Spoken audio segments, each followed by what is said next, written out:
Walk the Squawk. Hello everyone and welcome back to Walk the Squawk episode, continuing the conversation. But in this conversation, and this is why one of the reasons why we're called prophecy walkers and walk the squawk, is we are out walking. Yeah. Because we find through movement, which is part of integration, that some of our best ideas come up. We've had some great conversations that we haven't recorded. Yeah. So we're trying to make up for lost time. Yeah. So if we sound a bit out of breath, it's because we're walking up a hill right now, whilst pure inspiration is dropping into us. Yeah. So I was like, get the mics out. Yeah. We even brought some hot flask cacao with us. Yeah, and we're walking on sacred land, just so you know. We do this properly. Yeah. So we were talking about charlatan shamans, your story, and devil worship. Yeah. We go deep. Just another day.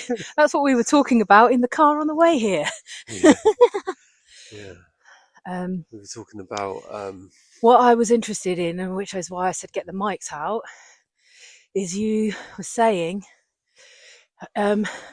if everybody just went beyond all of that and realised that they were pure love. Oh, right. I was talking about protection from devil worship, and there's different types of dark magic.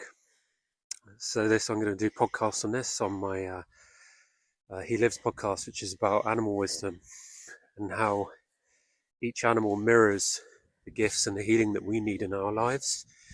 And devil worship is to do with the dragon, but there's also different kinds of dark magic. It's not all around devil worship. There's dogma, which is through the energy of the dog, which is, I am God backwards, dogamy. And there's the wolf as well, which is, and the bat, priests and nuns. There's different types of dark magic there, but there's also the goat. And the goat is about addictions and manipulations. And the stag, the wendigo, that's really dark magic. That's the dark magic of ignorance, turning a blind eye to the sacrifice of innocence. This is what goes on behind the scenes. And I was just saying that when you sit in ceremony or you just sit in everyday life, even when you're meditating, whatever it is, if you realise that you're pure love, none of that can touch you. Even when you believe that it's touching you, if you're pure love and you remember that and you keep knowing that and you live it and you build it and you heal it and you keep remembering that you're pure love and you reclaim more and more of your love every day, it can't touch you, and eventually it falls away. Yeah. Eventually it falls away and your soul starts to come back to you, because we're magnets. Men are charged, and it's like that static charge, when you rub a balloon against you and then it sticks to your hair. That's what men are like. And women are more like a giant magnet, and you where you put it in some bits of iron filings, and all the iron filings go to it. That's the planet. That's Gaia. Very attractive. That's why the feminine's so powerful. And when you look at that in terms of reclaiming your lost soul pieces, when a woman shines, all of those parts come flying back to her. And it's the same for the masculine. They stick to him. We talk about me, how as a masculine, when I'm shining, I become very sticky. Yeah. Right? Yeah. And when you shine, you become very magnetic, and I find myself following you about. I get very distracted by your beauty. Oh, you're such a darling. Yeah. And this is the kind of relationship wisdom that people aren't aware of, especially during the menstrual cycle that we were talking about. Yeah. Is that when a woman comes into her premenstrual week, so the autumn week, it feels like abandonment in the there's father wound as well. The abandonment, mother wound, and father wound is mirrored to the partner, and the masculine will feel abandoned, and arguments can happen. It's a very challenging time for both, because if the masculine doesn't have his own life to live, doesn't have his own cave time, for me, I find that in sitting with my ancestors, it can be challenging because he'll want attention from the feminine when the feminine is basically going through a letting go process. And it can be challenging, right, Hazel? Yeah. I'm heavy breathing because we're walking up a hill. But it is challenging. It's mainly challenging, a bit like what we were talking about in episode 1, is the play, the dance, the negative dance of destruction between man and woman. And this gets highlighted in the premenstrual week.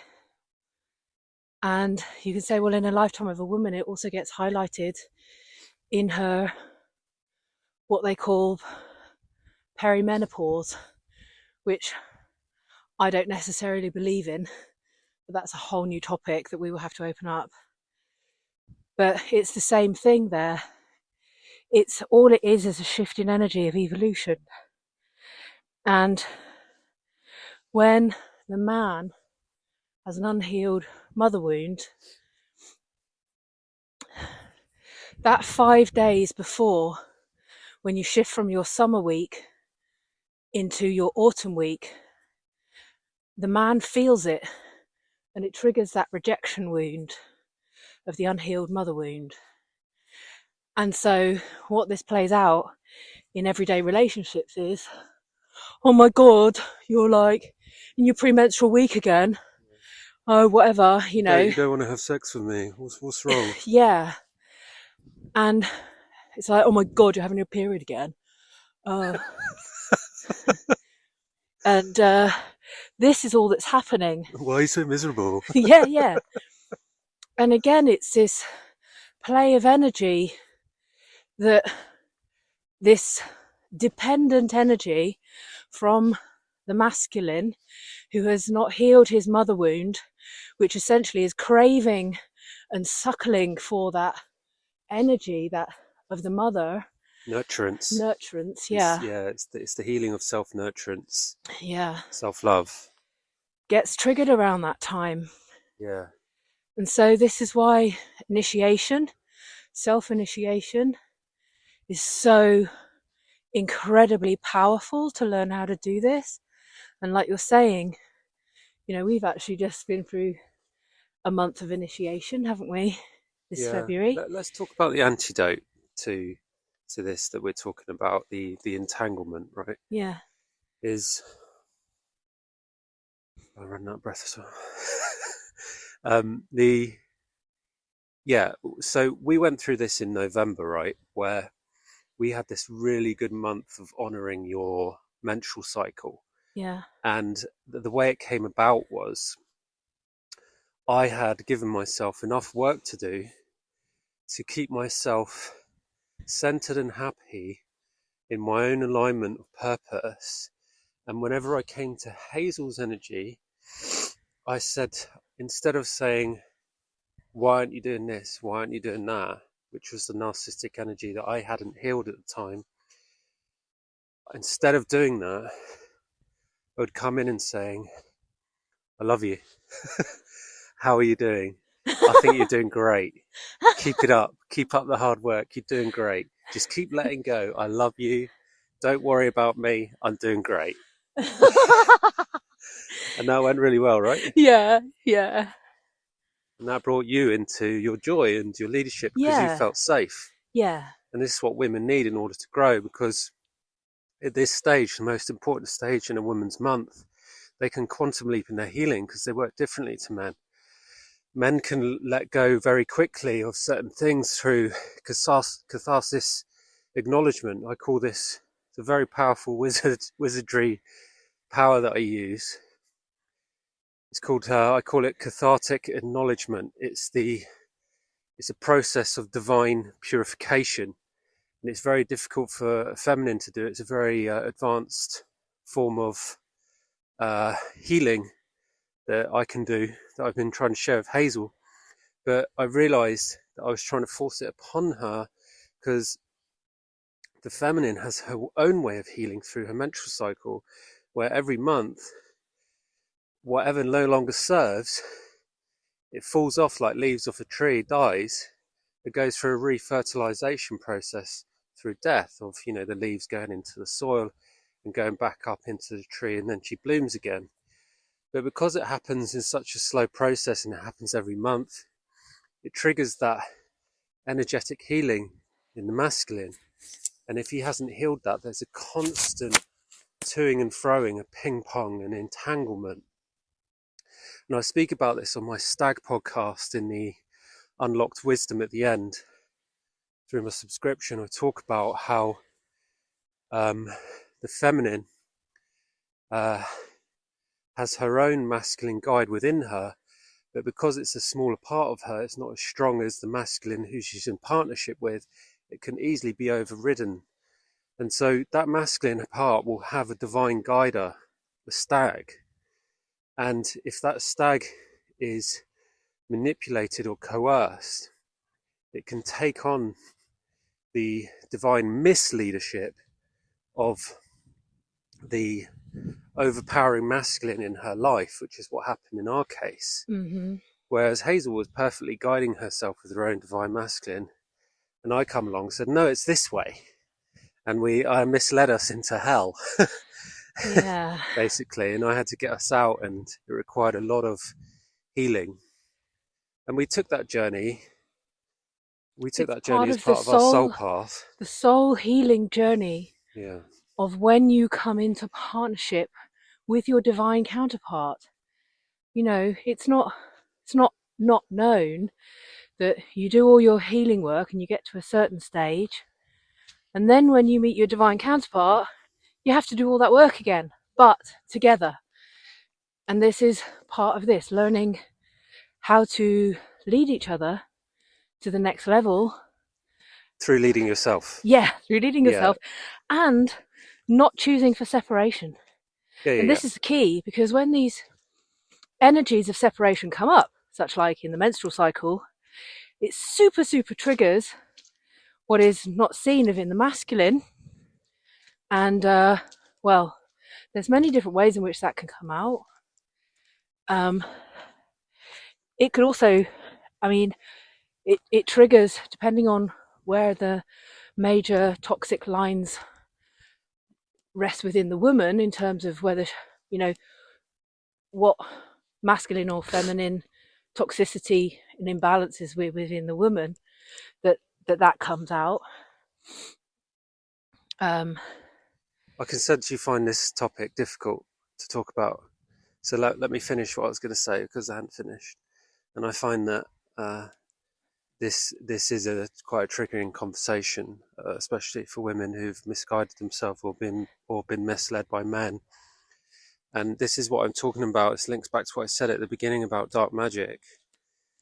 And I read about this in this book by Michael, who I was going to have on my podcast. Unfortunately, he passed away. He wrote a book called Through the Eyes of Pan. Through the Eyes of Pan, it's about nature. And Pan in there mentions, and Pan is a representation of the stag, half man, half stag, or fawn.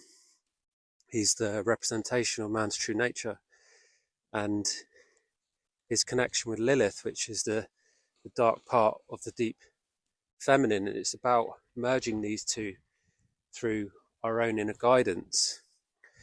And what I found through this dark magic of being misled through this book about Pan is that Pan says, and he says in the book, I'm not going to quote because I can't remember exact words, but he says the greatest sin of man is his ignorance.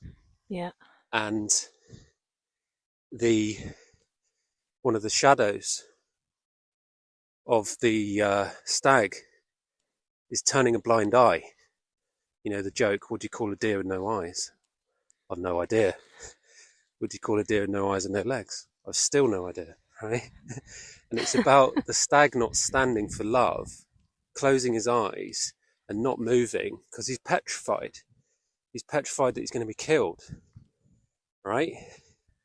And so he's easily misled. And this is what happened to you and I.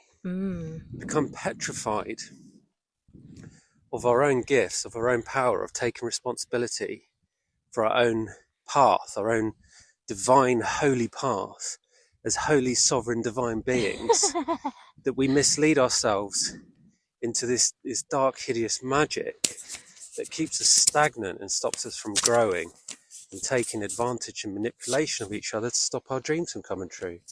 You know, and that's how we started episode 1. Yep. So I hope that helps you, makes you feel a bit safer in talking about this.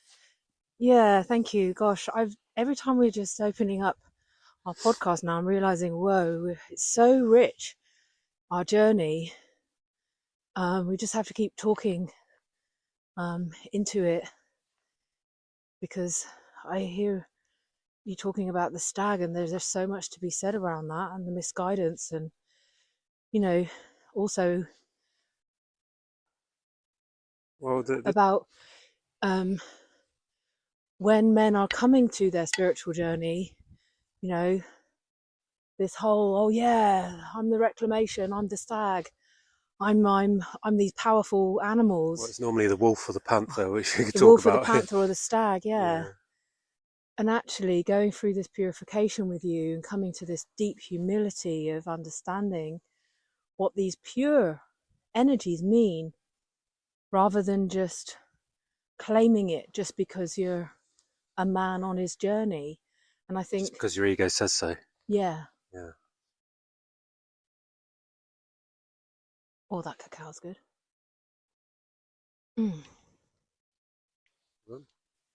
Is that that is part of what gets in the way when you're working consciously with a woman through such things as the menstrual cycle, through the life, death, rebirth. So how did you, I want to big you up, right? Because you're always bigging me up, and I've come from a background of always bigging up other people and not bigging up myself enough. So I'm learning to embody my pride, which again is another gift of the stag. I'm learning to really honor myself. I want to honor you, Hazel, because you taught me so much, right? When I was at a dead end and I thought there was no way forward, I screamed out to the universe and said, you know, get me out of here, please. I'm a celebrity, get me out of here. And oh my god, it certainly feels like that at times, doesn't it? It's like, oh my god, who am I stuck in this body, in this life? Get me out of here. And then 3 months later, I knock on your door. You know, got on the Euro whatever it's called, the Eurotrash train. What's it called? The Eurostar. Yeah. Oh, it was so funny when I was booking my tickets. My cousin came to me and he said, "Oh, I've got some unused Eurostar tickets that you can buy off me." I was like, "Oh, great! I actually need to go on the Eurostar." And then I forgot what he said, and we were at a party, and he walked past me and he went, "You're a star." And I was like, "Oh, thank you." And he went, "No, Eurostar." And I was like, "Oh, the tickets, right? Yeah." But I got the soul message. You said I'm a star. Anyway, when I turned up on your door, and I sat in front of you, you just blew my mind with your art. You started showing me the art that you downloaded through Bufo ceremonies. You sat in a sister circle taking Bufo. You downloaded the coding for Divine Union, and nobody gave a shoot. And I was like, wow, this is incredible. You're an amazing artist. And you were just telling me everything. And I was just sat there, like, my soul was just going, whoa, whoa, whoa, whoa, whoa, whoa. And I was just like lapping it up, just listening to everything you're saying, because you were just telling me things that I wanted to hear, as in my soul wanted to hear, because and Yeah. my ego did not. Like, you were just killing my ego, just destroying me, and I was like, bring it on. Oh, thanks, John. Yeah. I was like, I don't know, there was just something that I think it was my heart just finds it really comfortable to be around you. Oh. Yeah, I think you make me feel safe because you're so much love, Oh, you know. darling. Yeah, Oh, you're big gosh. love, and you taught me so much about what it means to be a man, what it feels like to be a woman, and what it feels like to be abused by men. And throughout it all, you've always honoured the masculine. Yeah, you hate the toxic patriarchy, but don't we all? Yeah. and you've always honoured that by saying, I don't want to lose any more men. And I feel like that too. And I've lost friends. Lost them to ignorance, which is what you're talking about with the stag. And this is why you can't claim the divine masculine unless you take the path. You can't steal. You can't steal this gift. You can't, because it backfires on you every time. Yeah. And that's why I've had to leave so many people at where they are. Yeah. I want to talk into this lonely journey. This wound of ignorance. I just want to thank you for acknowledging me there, actually, first. I'll just receive it. Yeah, well, thank you. Thank you. Yeah, a very powerful woman. Thank you. Yeah.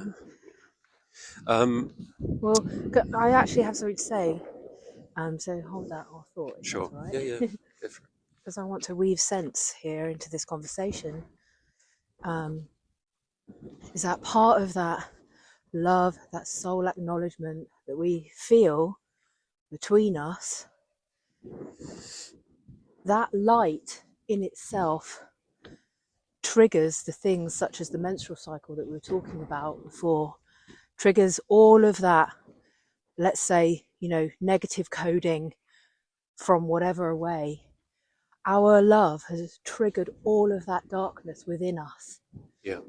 And that's how we're cleaning. So in my menstrual cycle, that's how much you can use and be guided by the menstrual cycle to heal your partnership with your partner, because it highlights what we needed to heal between us so that we could love each other more. And it's such a gift. The menstrual cycle is such a gift. Precisely, yeah. In divine union, in partnership with your partner. Precisely, yeah. And I would just like to add that when we refer to the term darkness, we're talking about distorted matrix themes of darkness. We're not talking about the pure deep dark. So when we mention the pure dark, we call it the deep, because it's like going to the bottom of the ocean. It's really dark down there, but it's just pure love, and that's it's why it's feeling, so terrifying. Pure sensuality, all of that. Yeah, it's the fertility of the darkness where everything grows. Yeah, and I speak about this. The realms of the deep feminine and the deep masculine. It takes a long journey and I've done this recently through reclaiming the Holy Grail. As I reclaim my deep masculine, and I'll be telling the story of the deep masculine. But in order to do that, I had to go through some very scary moments of, can talk about the energies of suicide, which is linked to, the true death is ego death, not physical death.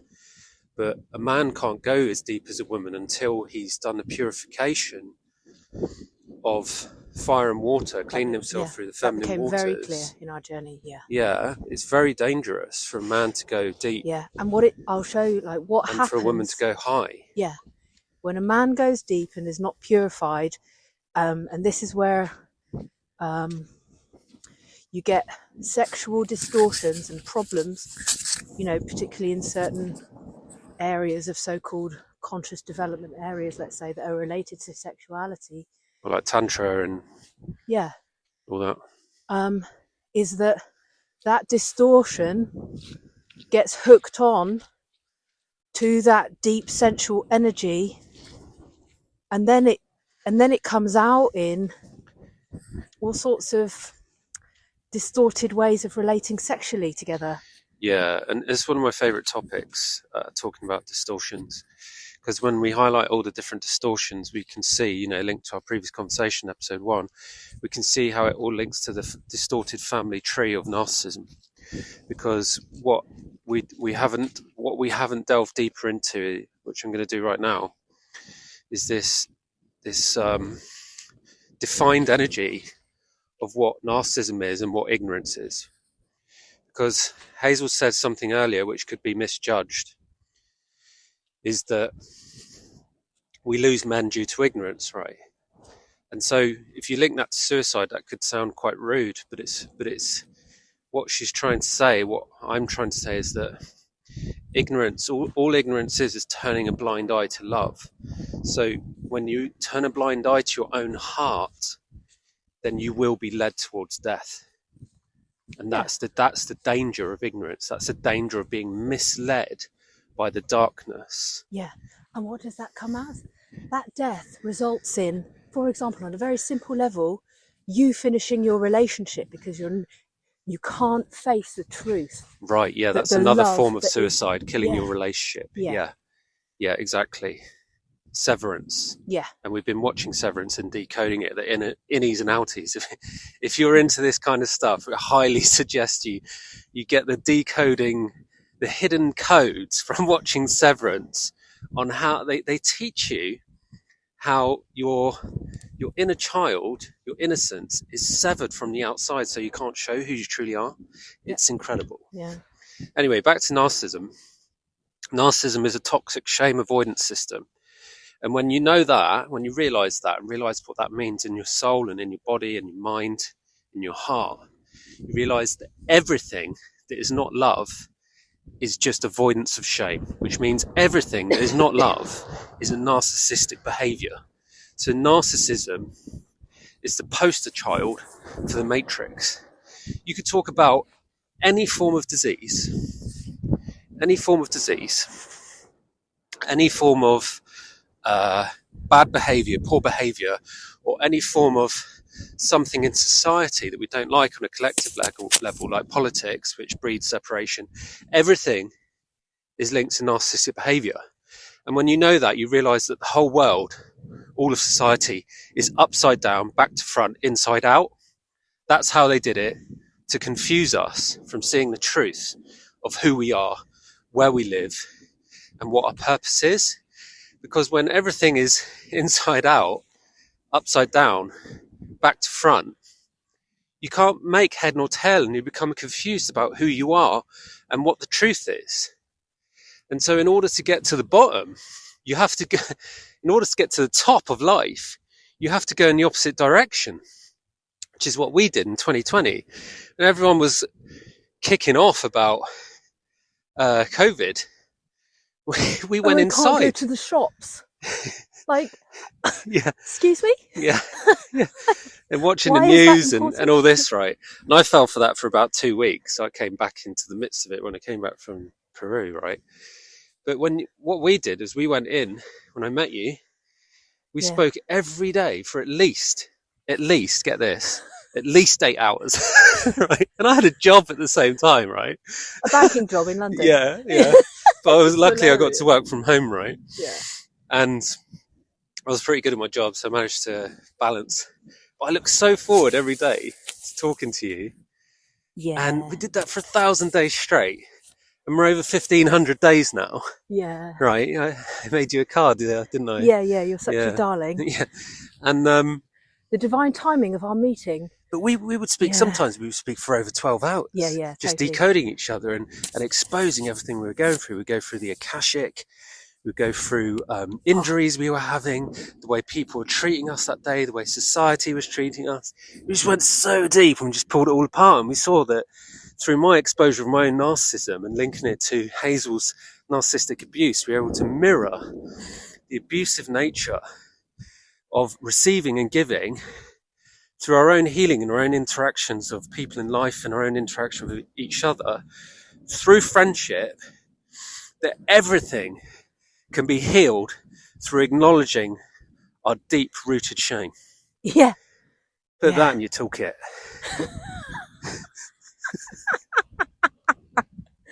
Yeah. Yeah. And it's deeply rooted in avoiding how much you love. And I'm not talking surface level, yeah, love. I'm talking freaking deep, ripping your heart out love. Yeah. The love for the whole of humanity, Yeah. the love for the whole of creation. Yeah. That you realise, I'm not going to divide or separate anymore. And this is where your consciousness splits open, and you start realizing where you've lied to yourself, where those lies have enabled you to buy into other people's behavior towards you. And it's all a big game. It's all a big game. Yeah. And what I love about you so much, well, one of the reasons is like, here comes the love, everyone. Here comes the love. Oh no. You keep upping the game. Like, I'm such a big love game, and you come in and go, yeah, I'm going to up the game. And I'm like, finally, somebody to play with me. Yeah. Because all I've ever wanted from every friendship, every relationship is, how can we love more? And that, quite frankly, has triggered the bejeebers out of everyone. Yeah, that's it, yeah. Yeah. And then they come into this whole debate of, yeah, but that's your opinion and this is my opinion. But when you've been cracked open by love so much, you only realise, actually, no, if you say that, it's gaslighting. It's gaslighting. Yeah. And you're in avoidance. Yeah. And this is why I say, yeah, no relationship needs to end. Yeah. And this is why everyone should work with us, because this is such gold. Like, I can even decode gaslighting for you, right, through animal wisdom. I'm not going to talk about which animal that is, but I can tell you it was in the news recently. And gaslighting is about following the light of others instead of following your own light. And it's about, again, it's an energy of misleading, and it's very matriarchal, actually. Super covert. Yeah, super covert. And very deep, and that's why people are afraid of it. Because to cure gaslighting, you have to acknowledge the fact that you have been gaslit and that you are a gaslighter. And you're possibly doing it to yourself. Yeah, and you're probably gaslighting yourself, others. which is 100% on some certain. level, somewhere, at some point in your system. Yeah. And, you know, all of these things can be healed and cured through the power of acknowledgement, which is a form of shamanism. And acknowledgement, and I always talk about this to Hazel, it's one of my gifts. She has incredible gifts of her own. But I acknowledge my gift of acknowledgement is the pure antidote to judgment. Because when you come into purification, you're like, well, what is the purpose of judgment if a judgment is always against someone's well-being, compared to, say, an observation, which can be considered a judgment. And a pure judgment can only come from a pure vessel, a pure heart. And so the antidote to the distortion of judgment is acknowledgement, because acknowledgement is a form of love. It's like I use this. I said this on one of my podcasts. I don't know if you listen to it, where I talk about Jesus, right? Imagine, you know, Jesus coming out and everyone's like, "Oh, I love you," and he's like, "Oh, I don't want to speak to you. I don't know you." You know, imagine if he was like that. Everyone would be like, "Oh, Jesus was a dick," but he wasn't. Yeah. He was like, "Oh, my child, I love you too." Right, and that acknowledgement healed people. Yeah, that's what healed people. It was his acknowledgement, because to be acknowledged by someone like that as a peer, that's true brotherhood. That's true humanity. To look up to each and every one of us as peers, we look up to each other. Yeah. Because if you for a moment think that you're better than someone, then you're exposing your own grandiosity, and it's a form of laziness, because when you look at someone who you think is better than you, that means you think you're better than them, and it comes from a place of stagnation where you've stopped growing, and you go, I already know that. I don't need to do any more work. I've done the work. Yeah. Can you see how toxic that is? Yeah. Wow. And so coming into acknowledgement, going, okay, I'm not certain about that. I need to spend some time looking at this. And it's it's like I said, I took responsibility for everything and just looked at everything, and I said goodbye to it. Acknowledge it, feel it. You don't have to feel everything, Hazel, we've been through that, eh? You don't have to feel everything. Yeah. I was going to say one of the pitfalls for me was that I used to show truth and love, and then people would go, "Yeah, but haven't you looked at yourself?" Oh and I'm God, like, yeah. There's an edge. Hey, there's the horses, there's the ponies there, John. Yeah. Yeah. Freedom. Yeah. Momentum. Aren't they beautiful? Red ones and white ones. Yeah, sovereign colours. Yeah. There you go. We're freeing ourselves. Yeah. So we can wrap this one up unless you wanted to talk more into shamanism. We could do that on our next episode. Let's just wrap it up. Yeah. And just acknowledge that we're all on a journey of love, and whether we're living it or not, we're all on a journey of love. Yeah. And it's not easy. It's actually not easy, and I really honor the people who've had a really hard time the most, because these are the leaders of the future. The leaders of now are not the ones who've had it comfortable.